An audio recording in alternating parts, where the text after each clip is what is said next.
Dear student, आप सभी को मेरे चैनल में बहुत बहुत स्वागत है। आज हम लोग इंग्लिश की वर्ड पावर में और 12 वर्ड की सीखेंगे और उसका यूज भी देखेंगे और ग्रामर का भी स्ट्रक्चर को डिस्कस करेंगे। उसमें क्या है, किस तरह का ग्रामर स्ट्रक्चर है, इसके बारे में भी देखेंगे। डियर स्टूडेंट्स, जैसा कि हम लोग जानते हैं, हम लोग देख करके बोल करके ज़्यादा से ज़्यादा सीखते हैं, है ना। तो देख करके भी आप पिक्चर को रिलेट करके आप वर्ड को याद कर सकते हैं और अपने वर्ड पावर को बढ़ा सकते हैं। और जैसे कि इंग्लिश के लिए सबसे बड़ी चीज़ है कि अपने अंदर में जितना वर्ड पावर होगा उतना ही अच्छा से आप सेंटेंस को समझ पाएंगे और बोल पाएंगे। अगर आपके अंदर में वर्ड पावर ही नहीं है तो आप इंग्लिश को ना समझ पाएंगे ना बोल पाएंगे, और प्रैक्टिस करना ज़रूरी होता है। तो डियर फ्रेंड्स, आज का हम लोग इंग्लिश का पहला वर्ड लिए हैं माइथोलॉजिकल, है ना।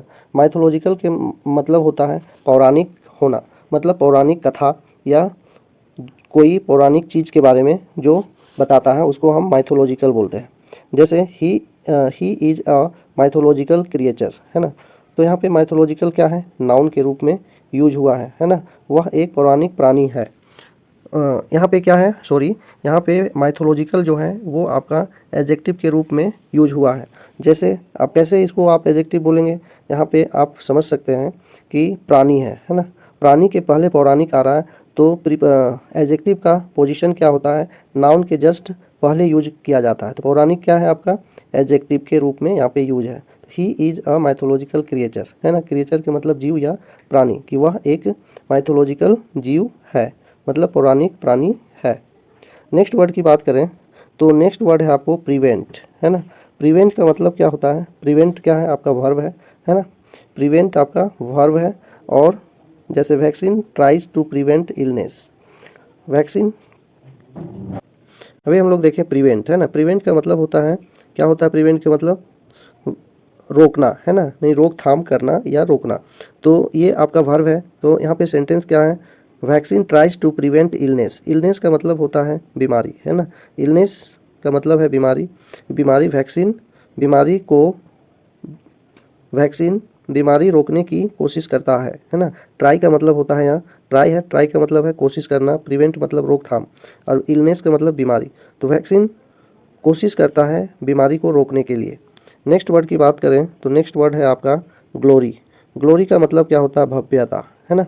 तो यहाँ पे the Taj Mahal is a symbol of glory, मतलब यहाँ भी आपका जैसा कि देख पा रहे हैं ताजमहल भव्यता का प्रतीक है ना। ताजमहल भव्यता का प्रतीक है। नेक्स्ट वर्ड की बात करें तो नेक्स्ट वर्ड है आपका एमिकेबली। एमिकेबली का मतलब होता है मैत्रीपूर्ण रूप, एमिकेबली, है ना। एमिकेबली का मतलब होता है मैत्रीपूर्ण रूप से, है ना। ये आपका क्या है, एडवर्ब। एडवर्ब है, एल वाई जो भी वर्ड में लास्ट में लगा हुआ होता है वो क्या होता है, आपका एडवर्ब होता है। तो ये आपका एडवर्ब है, मतलब मैत्रीपूर्ण रूप से, उन्होंने मैत्रीपूर्ण रूप से बात की। दे टॉक्ड एमिकेबली, है ना। अब यहाँ पे अगर सेंटेंस ग्रामर की स्ट्रक्चर में देखें तो ग्रामर की स्ट्रक्चर में ये सिंपल पास्ट टेंस का सेंटेंस है ना। नेक्स्ट है आपका विस्टफुल। विस्टफुल का मतलब होता है उदासी भरा होना, है ना, मतलब उदासी।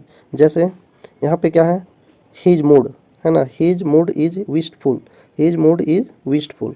तो यहाँ पे है आपका कि उसका मूड जो उसका मिजाज है विस्टफुल है, मतलब उदास है आज, है ना। तो यहाँ एडजेक्टिव क्या, विस्ट क्या है आपका एडजेक्टिव। तो एडजेक्टिव के रूप में यहाँ पे यूज हुआ है, एडजेक्टिव के रूप में यहाँ पे यूज हुआ है विस्टफुल। नेक्स्ट वर्ड की बात करें तो नेक्स्ट वर्ड है आपका ऑर्चर्ड। ऑर्चर्ड, ठीक ना, ऑर्चर्ड। ऑर्चर्ड का मतलब क्या होता है, बगीचा। कोई भी फ्रूट के बगीचे को, ठीक ना, फ्रूट वाले बगीचे को हम ऑर्चर्ड बोलें। जैसे मैंगो का ऑर्चर्ड है या एप्पल का है या जो भी है आपका फ्रूट वाले, जहाँ पे फ्रूट के प्लांट लगे हुए होते हैं उसको हम ऑर्चर्ड बोलते हैं। या एक सेब का बगीचा है, एप्पल का, तो this is an apple orchard.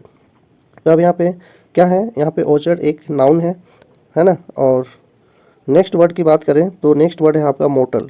Motel का मतलब होता है नश्वर, जो नाश होने वाला है ना, उसको बोलते हैं नश्वर। तो यहाँ पे है मोटल। तो नश्वर क्या है, आपका एक एडजेक्टिव है। नश्वर क्या है, एडजेक्टिव है, ठीक ना।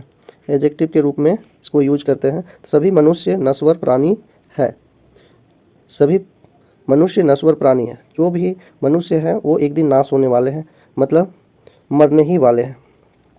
तो all men are mortal creatures. Next word की बात करें तो नेक्स्ट वर्ड है आपका फास्टेंड। फास्टेंड का मतलब है बांधना, है ना। तो बांधना मतलब कि ये वर्ब है। तो जैसा कि यहाँ वर्ब है, he fastened the shoes laces. Lace का मतलब होता है जो जूते में फीता लगा हुआ होता है उसको हम लेसेस बोलते हैं, है ना। तो यहाँ पे आप फिगर में भी देख पा रहे हैं कि किस तरह का लेसेस बांध रहे हैं अपने जूते की फीता। तो ही फास्टेंड द शूज लेसेस, जूते के फीते को उसने बांधा, है ना, उसने जूते के फीते को बांधा। तो यहाँ पे सिंपल पास्ट टेंस का सेंटेंस है, यहाँ V2 यूज किया गया है। नेक्स्ट है इम्ब्रेस्ड। इम्ब्रेस्ड का मतलब होता है शर्मिंदा होना, है ना। यहाँ भी इम्ब्रेस्ड क्या है, वर्ब है। और सेंटेंस देखें तो सी इज़ फीलिंग इम्प्रेस्ड, मतलब कि वह शर्मिंदा महसूस कर रही है। तो आगे हम लोग देखते हैं। Thank you for students for watching this video. अगर आप हमारे चैनल में न्यू हो और अपना वर्ड पावर बढ़ाना चाहते हो और मेरे साथ इंग्लिश की सेंटेंस की प्रैक्टिस करना चाहते हो तो हमारे इस चैनल को सब्सक्राइब करें और इस वीडियो को लाइक करें और दूसरों तक शेयर भी करें। डियर स्टूडेंट्स, और भी हम लोग कुछ वर्ड की चर्चा यहाँ पे करते हैं और देखते हैं। जैसा कि नेक्स्ट वर्ड की बात करें तो हम लोग विल्ट, है ना। नेक्स्ट वर्ड की बात करें तो वह है आपका विल्ट। विल्ट का मतलब होता है मुरझाना, है ना। फूल मुरझाने लगा, मतलब यहाँ पे वर्ब का सेंस है ना। यहाँ पे ये वर्ड क्या है, वर्ब है।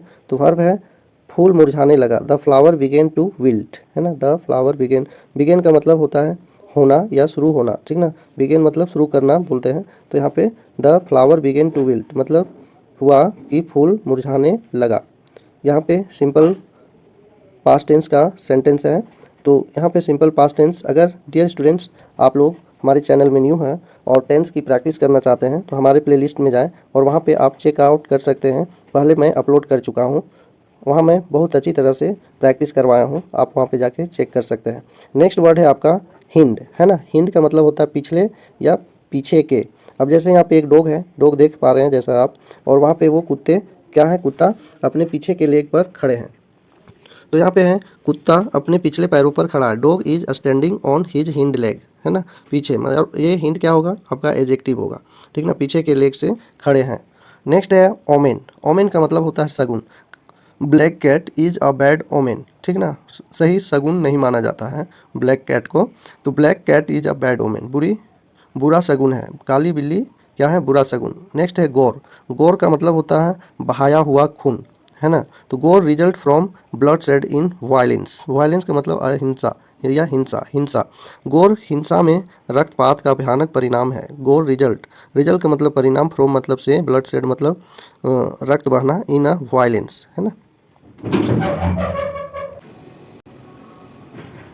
नेक्स्ट वर्ड है आपका डियर स्टूडेंट्स, नेक्स्ट वर्ड है आपका रिकैप, है ना। रिकैप का मतलब होता है संक्षेप में दोहराना, कोई भी चीज़ को रिवीजन करना, उसको हम रिकैप बोलते हैं।